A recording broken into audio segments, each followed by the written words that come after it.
अस्सलाम वालेकुम व्यूअर्स। आज की वीडियो में मैं आप लोगों के साथ अपनी फ़र्दर जर्नी शेयर करूंगी आईटीए से लेके सीओपीआर तक की। लास्ट वीडियो में मैंने आप लोगों को बताया था कि R10 स्टेज पे हमारी एक एप्लीकेशन कैंसिल हो गई थी और उस वीडियो का लिंक भी इस डिस्क्रिप्शन में है, आप लोग देख लें अगर आप भी अप्लाई कर रहे हैं पीआर के लिए। तो छोटी-छोटी सी मिस्टेक्स होती हैं, बहुत माइनर सी मिस्टेक थी, पता नहीं मेरे हस्बैंड ने कैसे उनसे हो गई, क्योंकि वो खुद ही सारा प्रोसेस हैंडल कर रहे थे और उसकी वजह से एप्लीकेशन भी हमारी रिजेक्ट हो गई। But the good thing is that it was rejection not refusal. अगर एप्लीकेशन रिफ्यूज़ हो जाती है देन आप दोबारा अप्लाई नहीं कर सकते, बट रिजेक्शन के केस में आप वो पर्टिकुलर मिस्टेक का करेक्शन करके अगेन अप्लाई कर सकते हैं। तो फिर देन हस्बैंड ने एक्सप्रेस एंट्री में दोबारा अपनी एक बिल्कुल न्यू प्रोफाइल बनाई। सारी चीज़ें तो हमारे पास थी ही। रिजेक्शन के 2 दिन के बाद ही उन्होंने बना ली प्रोफाइल। 23 जून को रिजेक्ट हो गई थी हमारी प्रोफाइल, 25 जून 2022 को सारी चीज़ें ऑलरेडी जमा थी हमारे पास। उन्होंने एक न्यू प्रोफाइल बनाई, वर्क एक्सपीरियंस के सर्टिफिकेट चाहिए होते हैं, आइल्स चाहिए होता है, ईसीए चाहिए होता है, एवरीथिंग जो रिक्वायर्ड थी। और हमारी सारी ट्रैवल हिस्ट्री भी चाहिए होती है 10 साल की। एंड ओंटारियो को बस एक ईमेल करके रिक्वेस्ट कर दी कि वो नॉमिनेशन के 600 पॉइंट जो उन्होंने हमारी पुरानी वाली प्रोफाइल में भेजे थे, उनको बोला कि आप हमारी न्यू प्रोफाइल में अगेन सेंड कर दें। एंड विद इन 1 वीक हमारी प्रोफाइल में 600 पॉइंट्स आ गए थे। देन अब सारा प्रोसीजर बहुत स्मूथली चला। अब 7 जुलाई 2022 को ड्रॉ हुआ, उसमें हमें आईटीए आ गया और हस्बैंड ने मेरा पीसीसी भी अप्लाई किया हुआ था, क्योंकि उसी की वजह से हमारी एप्लीकेशन कैंसिल हुई थी। तो हमारा पीसीसी मेरा बनवाया फिर उन्होंने, पुलिस करेक्टर सर्टिफिकेट, और वो बन के आ गया। और 7 अगस्त लाइक 1 महीने बाद एप्लीकेशन दोबारा सबमिट करवा दी और सेम डे उसी दिन एओआर भी आ गया, एक्नॉलेजमेंट ऑफ रिसिप्ट आ गई। हमने फिर पूरा 1.5 महीना खामोशी रही। 7 अगस्त के बाद 16 सितंबर 2022 को हमें बायोमेट्रिक की रिक्वेस्ट आ गई। इसी रिक्वेस्ट का हम लास्ट एप्लीकेशन में वेट कर रहे थे कि बायोमेट्रिक आएगी हमें, बट हमारा रिजेक्शन आ गया था। बट इस दफ़ा हमें 1.5 महीने के बाद बायोमेट्रिक की रिक्वेस्ट आ गई। हम लोगों ने जाके बायोमेट्रिक्स करवाई। वीएफएस ऑफिस शारा फैसल पे है और हम दोनों के लिए, मेरे हस्बैंड के बच्चों की नहीं होती है बायोमेट्रिक। एंड उसी दिन हमारी एप्लीकेशन में हमारा स्टेटस भी चेंज हो गया था कि your medical has passed.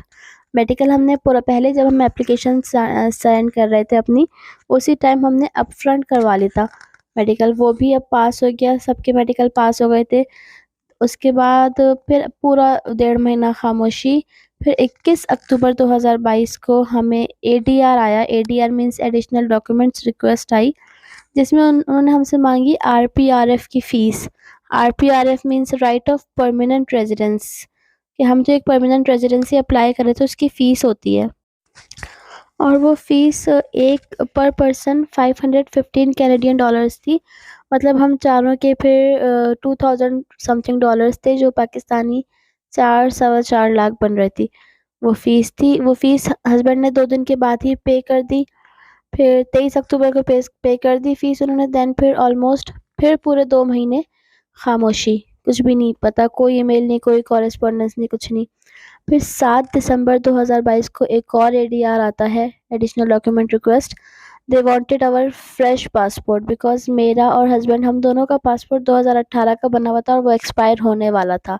6 month के बाद उसकी एक्सपायरी थी। तो अगर पासपोर्ट की एक्सपायरी करीब हो, उसमें सिर्फ 6 महीने हो, तो फिर उस पर कोई भी वीज़ा नहीं लग सकता। तो उन्होंने हमारी पासपोर्ट मांगे, फिर हम लोगों ने पासपोर्ट बनवाए। इस बार जो था मेरा और हस्बैंड का दोनों का पासपोर्ट ऑफिस भी एक ही हो गया था मलिर में, वरना पहले हमारा अलग था, मेरा उधर था, सदर वाले में था।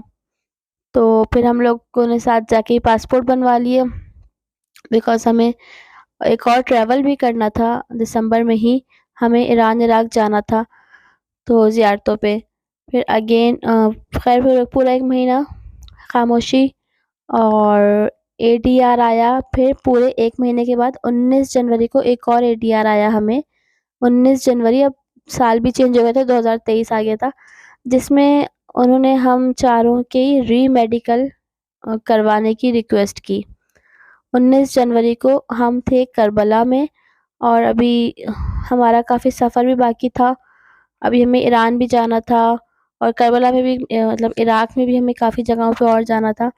तो और हमारे पास उन्होंने टाइम दिया था कि इस टाइम तक आप री-मेडिकल अपनी रिक्वेस्ट, अपनी री-मेडिकल हमें सेंड कर दें।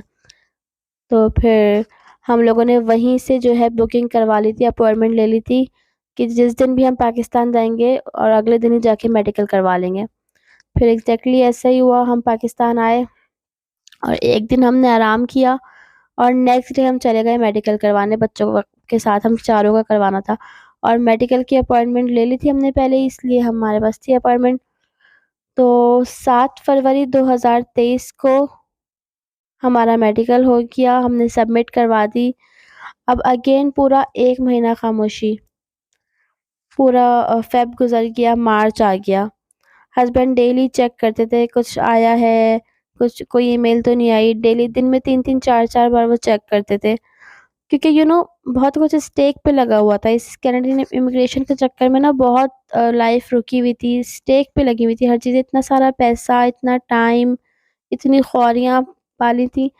मतलब क्योंकि अब हम लोगों ने जो बच्चों का पासपोर्ट बनवाया था, वो पूरी-पूरी रात हम उधर नादरा के मेडिकल उसमें बैठे रहते थे। मेडिकल कह रही हूँ, नादरा के ऑफ़िस में जो है मेगा सेंटर में, और इब्राहिम की पासपोर्ट की तस्वीर खिंचवाने में इतना मसला हुआ था कि वो छोटा बच्चा था उस टाइम। उसमें ये था कि आँखें खुली हुई बच्चों की, अब वो रात में बच्चे सो रहे थे, तो इतनी मुश्किल हुई थी इसकी पासपोर्ट की पिक्चर खिंचवाने में। तो बस हस्बैंड बहुत ज़्यादा अब ना बस आउट हो गया था कि इतना टाइम हो गया है कि अब क्या होना है पता चल जाए। होना है काम, ये नहीं होना मतलब तो भी पता चल जाए। पूरा क्योंकि एक ही ईमेल जाती थी, उसके पूरे-पूरे 2 महीने 3 महीने खामोशी होती थी। वो 2-3 महीने मतलब उनके लिए गुज़ारना बहुत ज़्यादा मुश्किल हो जाते थे कि यार कुछ नहीं आ रहा, कोई जवाब नहीं आ रहा, कुछ नहीं हो रहा।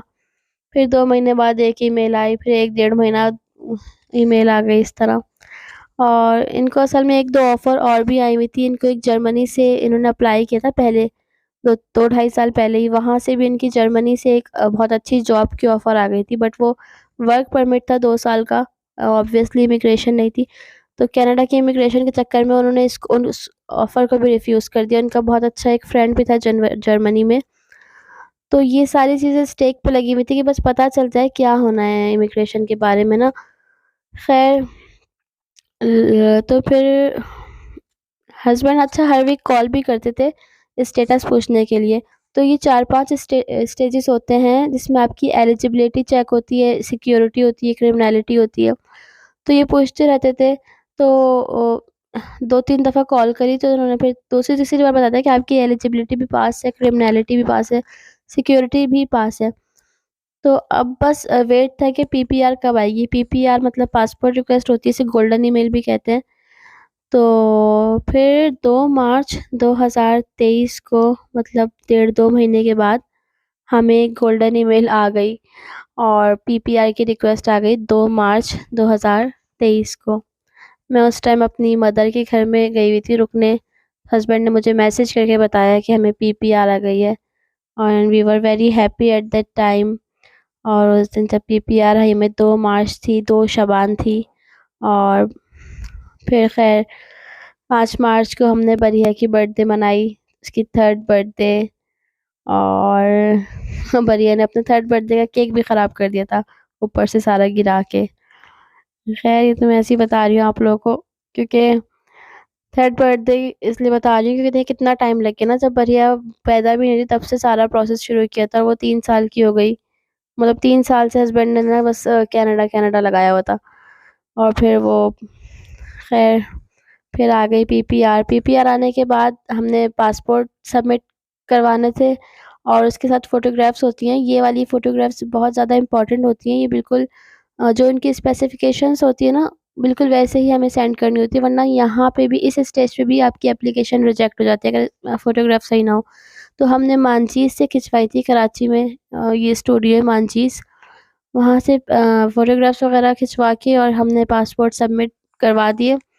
इस्लामाबाद है, ये कनाडा की एम्बेसी इस्लामाबाद में है, तो हमें 1 हफ़्ते बाद ही हमारे पासपोर्ट पे वीज़ा लग के वापस आ गया। ये वाला प्रोसेस बहुत जल्दी हुआ था, इतना एक्सपेक्टेड नहीं था। हम तो समझ रहे थे इसमें भी 1.5-2 महीने लगेंगे, पासपोर्ट गए हैं अब आएँगे।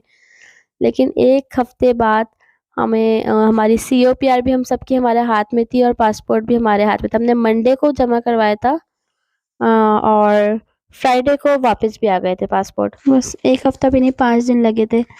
उसके बाद बस फिर हस्बैंड जिस दिन पासपोर्ट लेकर आए उसी रात को उन्होंने फ़्लाइट्स देखना शुरू कर दी थी कि कौन-कौन सी फ़्लाइट्स कब-कब जा रही हैं। तो बस ठीक 1 महीने बाद 2 अप्रैल 2023 की उन्होंने पीआईए की फ़्लाइट बुक करवा ली। उसके बाद बस हमारे पास अब 1 महीना था पूरा सारे काम करने थे। फिर हमने अपने सारे फ्रेंड्स एंड फैमिली को बता दिया कि हम लोग जा रहे हैं। फिर हमने बहुत सारे फ्रेंड्स मीटअप भी करे, ये भी अपने सारे दोस्तों से मिलने गए, सारे पुराने कॉलेज, स्कूल, ऑफ़िस के सब दोस्तों से एक मीटअप किया और मैं भी अपने सारे फ्रेंड्स से मिली। फैमिली के साथ भी हम लोगों ने अच्छा टाइम स्पेंड किया, बहुत सारी फिर गैदरिंग्स करी और साथ में हमने शॉपिंग, पैकिंग ये सब भी हम करते रहे जल्दी-जल्दी। और अब इस टाइम मेरी फीलिंग्स काफ़ी अजीब-सी हो रही थी, मुझे याद भी आ रही है इस टाइम बताते हुए। ख़ैर वो अलग कहानी है।